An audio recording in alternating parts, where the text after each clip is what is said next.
Hano ya mayo no washing bauchis imani kasami wishata hamer no washing bauchi niamash apakya minasuhikya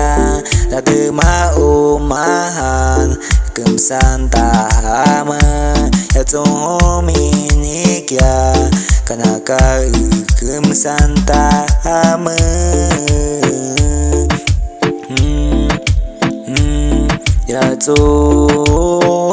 yatsuhominikya kanaka kumsanta hamer ame mina yatsungasami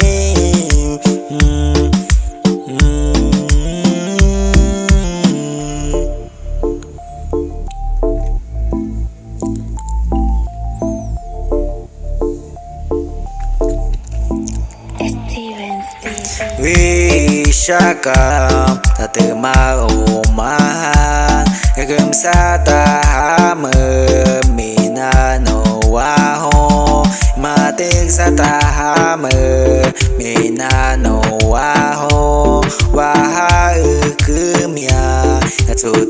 yatsuta wi kon chokush imato puhai waha komi Wishaka mininai Hano ya mayo Wishata haita Yatsuho Wausan imanish Wishahugadha Hano ya mayo Yatsuho Datema umahan kumsata hamer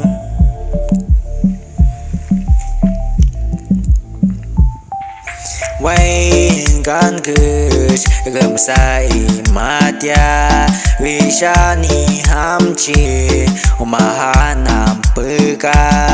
nampe puhuthai Yatsu